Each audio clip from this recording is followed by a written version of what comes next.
remember the Toa Mahri, right?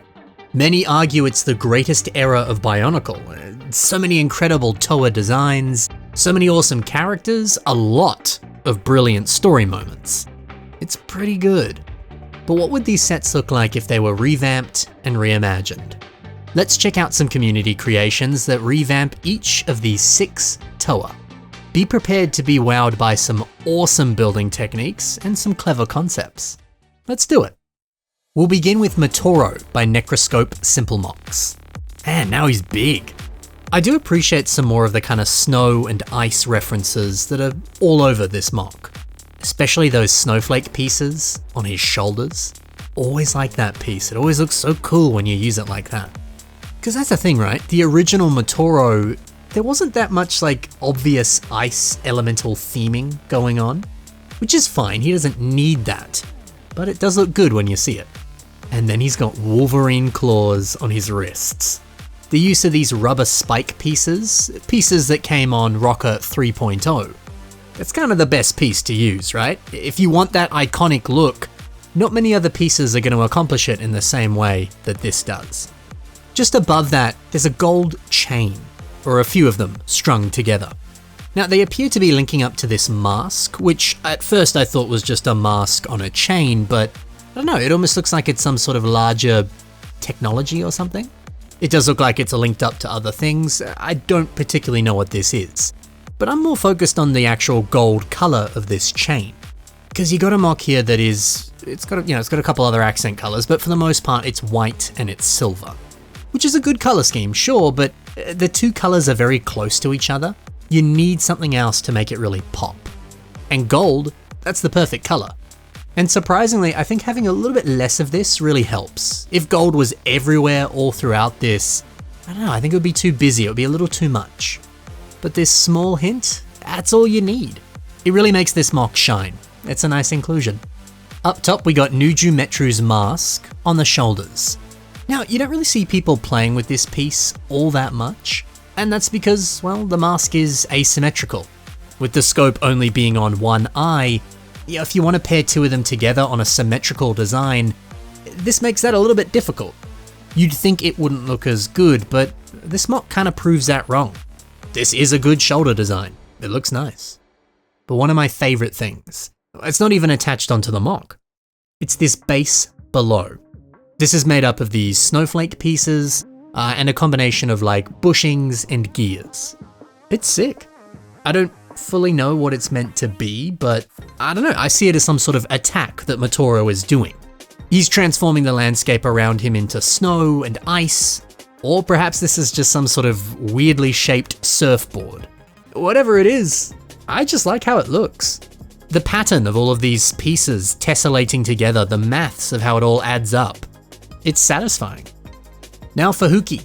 Shockwave 625 has built this one. Bro, he is huge. 2 huge revamps in a row, I love to see it. In this side-by-side shot here, you can see just how big of an improvement it really is. You know, when you think about it, this isn't just cool because it's big.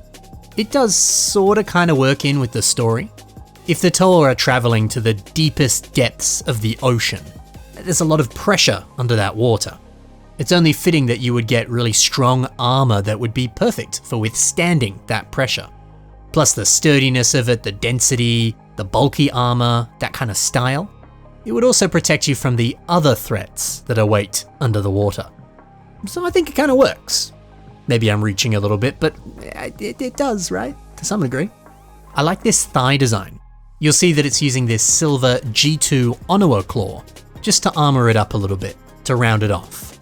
That's a great use of this element. It fits in so well with the size and the heft of this mock. And look at these outlandish weapons.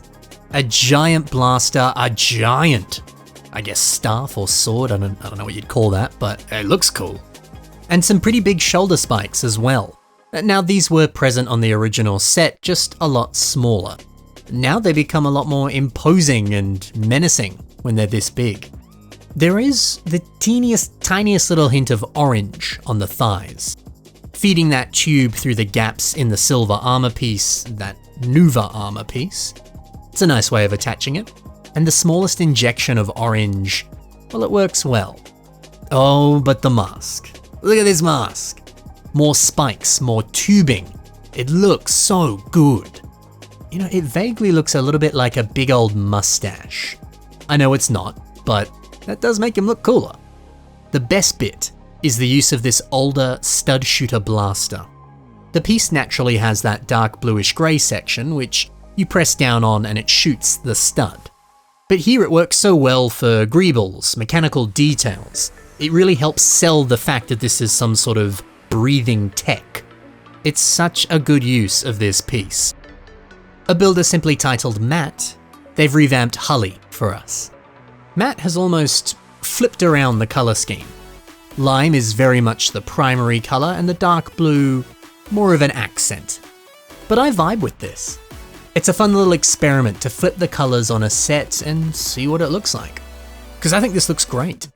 Of anything, to me, this looks like the lime green is some kind of additional armor enhancement that's resting over the top of the dark blue like wetsuit. And even including the wings in that lime green color scheme was good. They certainly aren't as angelic and as grand as the original set, but I don't know, looking at them, they feel very appropriate for some sort of underwater diving suit.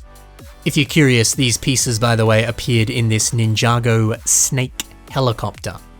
We also have a lime green Nuva torso. You see a lot of people using this when they build female mocks, and yeah, I think it's a good fit. If you want to pick up this slightly less common recolor, it came in this Exoforce set. God, I love that set. The modified weapons also look pretty good, swapping out the original claw piece, which wasn't posable, for a weapon that is. This weapon, of course, uses the blades that come on Bulk 3.0. And then the Kordak blaster has been totally reimagined with new pieces. And that leads us into the next mock. Here's Kongu. Okrin's mocks made this one.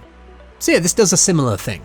The Kordak blaster elements have been more stylized and reimagined, using a bunch of pieces instead of one. And doing that allows you to do all sorts of fun things. Now you can stack a bunch of them, repeat them a whole bunch. The possibilities are endless. Can you imagine like 50 of these on one mock? That would be wild. I guess technically you could do that with the original piece as well, but at least this is a lot more thin. The other one has a lot more heft to it. It would be less easy to dense pack them together. And you could stylize these a bit more, which you couldn't do with the other version, so there's pros and cons, right? But it seems like there's more pros. And shout out to the builder for keeping the original trans green air tank on the back of his head. I've always loved how that looked. Removing it would just be criminal. I do like these Technic panel pieces on the torso that appear in dark green. I was very curious what set they came in that color, and turns out, none. Bricklink says that this piece has never appeared in this color, so I guess, especially judging by other pieces on this mock, they are bootleg pieces. But I don't know, that doesn't really bother me too much. I know it'll bother a few other people, and that's fine. I totally get it. But hey, at the end of the day, if you built something cool, who cares if you used knockoff pieces? Now for Nuparu. Darko Mox made this one. Right off the bat, giving Nuparu Mahri his classic Anika claws. Yes! Because when Nuparu Anika became Nuparu Mahri, he lost those claws. And let me tell you, as a kid, him having those claws was the coolest frickin' thing. Why were they abandoned? They were so cool. So this being a bit of a best of both worlds scenario, combining all the wonderful aspects of both characters, well, you like to see it. You also like to see 2 giant shields, filling in the very center of that shield so that it is one large shield, but also a shield that could be used as a weapon. Yeah, that's pretty cool. And this does make it more of an actual shield, given that the original was meant to be a more stylized blade. It's a nice touch. There's something so nice about Nuparu being this colossal wall, a big old defensive wall. He looks so good. And last, we have Jaller Mahri. Hans Brick has built this one. This is so clean. Beautiful shaping, beautiful armor. And what makes it better is the heavy integration of tubing and pipes. It's present on the front, it's present everywhere, especially in the orange areas of this MOC. But you'll see most of it on the back. These tubes all kind of lead up to their air tank and these turbines, which have just been integrated into this armor in such a seamless and visually pleasing way. All of this just, makes sense, right? He is wearing underwater gear, an underwater suit. So I appreciate the efforts to take the real-world aspects of what that would look like, but make it feel more futuristic, more stylish, and more stylized as well. Yeah, this isn't your everyday diving gear anymore, now it feels more fantastical. Vakama's mask makes for excellent shoulder pads, love how that looks. And I love how these look right here. Getting some of these dark red Rakshi heads and turning them into pecs. But there's also some down here on the legs. Placing one of these jumpers over the top there, great way to fill in some of the details. And then, 2 more of them here. They neatly frame the edges of the lower leg. That looks so good. Truly amazing to see the same piece used so many different ways. And that's every Mahri Toa revamped and reimagined. I hope you enjoyed. Please check the links below and see more of the creations made by the builders that I featured. Thanks for watching, guys. Happy building, and bye for now.